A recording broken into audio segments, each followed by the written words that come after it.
Moving to a different country can be challenging, right? तो it is better to find a place जो कि काफी ज्यादा welcoming हो, फ्रेंडली हो and you will feel comfortable. जब आप स्पेशली इनिशियली स्टेज पे हो, जब आप मूव कर रहे हो एक कंट्री से दूसरी कंट्री में, तो वहां पे जो एनवायरमेंट हो आपको वेलकमिंग लगे। सो चलिए शुरू करते हैं आज की video. Hello friends, welcome to Sweden with Tripti. So आज की वीडियो है स्पेशली इंडियंस के लिए जो कि प्लान कर रहे हैं स्टॉकहोम मूव करने का and wondering where to live. Finding a right place can be a bit overwhelming, but don't worry, I have got you. So I have made a list that will help you to decide and it will make your decision easier. इस list में मैंने mention किए हैं कुछ commune और मैं बोलूँ municipalities के नाम जो कि हेल्प करेंगे आपके डिसीजन मेकिंग में। जो पहला नाम मेरी लिस्ट में है वो है सोलना।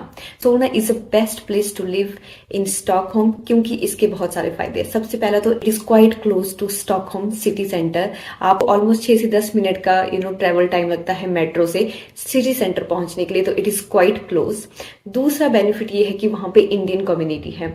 आप जहां भी जाओगे सोलना में हर जगह आपको इंडियंस इजीली मिल जाएंगे। अगर आप पार्क में जाते हो, अगर आप मॉल में जाते हो, इनफैक्ट अगर आप देखोगे नेबर्स भी most of the people there are Indians. तो आप काफी ज्यादा कंफर्टेबल फील करोगे, होमली फील करोगे और इजिली आप वहां पे फ्रेंड्स भी बना सकते हो। तो और इनिशियली हमें बहुत सारी चीजों का पता नहीं होता है, राइट?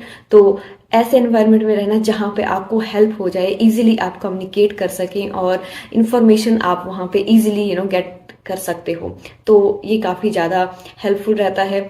उसके अलावा यहाँ पर मैं बोलूँ काफी ज्यादा स्कूल्स भी हैं, इंटरनेशनल स्कूल्स भी है। अगर हम बात करें तो अगर आपकी रिक्वायरमेंट जैसा है कि अगर आप इंटरनेशनल स्कूल्स ढूंढ रहे हो तो वहां पे आपको इजीली इंटरनेशनल स्कूल्स भी मिल जाएंगे। ग्रीनरी है, पार्क, बहुत ज्यादा पार्क। अगर मैं बात करूँ सोलना में हागा पार्क इज क्वाइट फेमस। तो एक्टिविटी, आउटडोर एक्टिविटीज के लिए भी वहाँ बहुत सारी चीजें हैं। और उसके अलावा आपको इंडियन ग्रोसरी स्टोर्स भी वहाँ नियर बाय मिल सकते हैं, स्टोर्स वगैरह, इंडियन फूड रेस्टोरेंट्स वगैरह, वो सब कुछ वहां पे आपको इजीली एक्सेसिबल होंगे। और ये मैं अपने पर्सनल एक्सपीरियंस से बता रही हूँ क्योंकि जब हम मूव किए थे तो हम भी सोलना में ही रहे थे। ऑलमोस्ट 9 से 10 महीने मैं सोलना में रही हूँ। तो इट्स क्वाइट गुड जब आप देखते हो आपकी कंट्री के बहुत सारे यहाँ पे लोग हैं और इजी होता है आपको एक बॉन्ड बिठाना। और कुछ टाइम बाद तो मैं बोलूंगी जब मैं वहां पे रही थी 4-5 महीने के बाद, तो मुझे ऐसा लगा कि I am in India, I can say, क्योंकि हर एक गली में मुझे इंडियंस मिल रहे थे और वो most of them they were friends and still they are friends. तो आप उतना लोनलीनेस फील नहीं करोगे, इजीली वहां पे फ्रेंड बना सकते हो और यू विल फील कंफर्टेबल। उसके बाद जो नेक्स्ट प्लेस मेरी लिस्ट में है वो है सुंडी बैरी। तो सुंडी बैरी भी मैं बोलूँ काफी ज्यादा सिटी सेंटर से बहुत ही ज्यादा पास में है। वहां के क्या फायदे हैं, वहां पे भी आपको इंडियंस तो मिलेंगे, उसके अलावा इंटरनेशनल एक्सपर्ट हैं वो आपको वहां पे मिलेंगे। तो उससे आप क्या है, डाइवर्सिटी मिलेगी आपको कल्चर में। So it would be easy for you to interact with them क्योंकि वो भी हमारी तरह एक फेज में होते हैं, जो वो भी नया यहाँ पे फील कर रहे होते हैं because they are also facing the same situation the way you are facing. तो आप इजिली उनके साथ भी कनेक्ट कर सकते हो। सुंडी बैरी और वहां की वाइब भी काफी ज्यादा वाइब्रेंट है, वहाँ पे काफी ज्यादा अच्छी वाइब है, बहुत सारे आपको कैफेज रेस्टोरेंट्स मिलेंगे। तो एक अच्छी सिटी वाइब भी मैं बोलूंगी वहां पे आपको मिलेगी। तो दूसरे नाम पे है Sundbyberg and quite safe place I would say. तो definitely I would recommend that place. तो जो नेक्स्ट प्लेस मेरी लिस्ट में आता है वो है हैगस्टन लिली होलमन। अगर आप फैमिली के साथ आ रहे हो तो मैं बोलूंगी वो वाला एरिया भी काफी ज्यादा फैमिली फ्रेंडली है, you will feel comfortable there. और वहां पे आपको दोनों तरह की वाइब मिलेगी। It is a combo of city as well as nature. तो दोनों चीजें वहां पे इजिली एक्सेसिबल है और वहां से आपको ट्रांसपोर्टेशन की भी कोई प्रॉब्लम नहीं होगी। ट्रांसपोर्टेशन भी काफी ज्यादा अच्छा है, कनेक्ट है सिटी से और एनवायरमेंट वहां का काफी अच्छा है और सेफ है। तो लिली होलमन भी मैं बोलूंगी एक काफी अच्छा एरिया होगा आपके लिए अगर आप यहाँ पे आ रहे हो। So the next place in my list is Shista.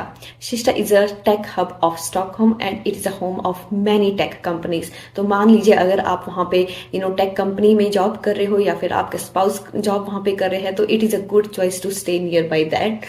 Apart from that you will find so many Indian grocery stores and Indian restaurants, ताकि इससे आपको क्या होगा, it would be easy for you to get all those things है। और price wise अगर मैं बात करूँ कंपेयर विद अदर कम्यून तो वहां पर आपको प्राइस भी थोड़ा कम मिलेगा। Famous choice of Indians to stay there, तो आपको बहुत ज्यादा इंडियंस भी वहां पे मिलेंगे। ये थे मेरे 4 top places in Stockholm to live for Indians, specially for their initial stage, ताकि वो आ करके यहाँ पर पे थोड़ा फ्रेंडली फील करे, वेलकमिंग फील करे, ठीक है, ताकि उनकी जो मोरल है वो डाउन ना हो। क्योंकि जब हम रिसेंटली मूव कर रहे होते हैं अपनी कंट्री से, तो we feel little bit sad, of course excited also, but in heart we feel sometimes sad, और वी मिस आवर कंट्री। तो अगर आप यहाँ पे आओगे, तो आप इन प्लेसेस में अगर रहोगे, तो you will feel connected to your country. आपको बहुत सारे इंडियंस यहाँ पे मिलेंगे, आपको इजी होगा कम्युनिकेट करने के लिए। अपार्ट फ्रॉम दैट, आपको आपको जो रिक्वायरमेंट होती है एक इंडियन हाउस होल्ड की, वो इजिली एक्सेसिबल होगी इन एरियाज में। चाहे हम इंडियन रेस्टोरेंट्स की बात करें, इंडियन ग्रोसरीज की बात करें, तो वो सारी चीजें इन एरियाज में इजिली एक्सेसिबल है। अगर आप कहीं और रहते हो तो it would be difficult for you to get all those basic things, but अगर आप यहाँ पे रह रहे हो इनिशियली स्टेज पे, तो it would be easy for you. बाकी बाद में it is all your choice, आप बाद में मूव कर सकते हो, it totally depends upon you, right. But initially I feel कि okay, to understand exactly what it is like, okay, नई कंट्री है, नई कंट्री में कैसे इन्वॉल्व होना है, तो एक फ्रेंडली वेलकमिंग एनवायरनमेंट में अगर आ रहे हो आपके इनिशियल पीरियड में, तो आपको इजी हो जाता है समझने में क्या है, क्या क्या प्रोसेस है, क्योंकि हर एक दिन कुछ ना कुछ नया सीख रहे हैं। और जब हम वो सीख रहे हैं किसी फ्रेंडली पर्सन के साथ, फ्रेंडली एनवायरनमेंट में, तो it would make your life easy. In 4 options को आप चेक कर सकते हो, अपने माइंड में रख सकते हो before you making any decisions. End of course it's totally depends upon you, what do you want from your life, right. So I hope it will help you, and thank you so much guys for watching my video. Bye bye, take care.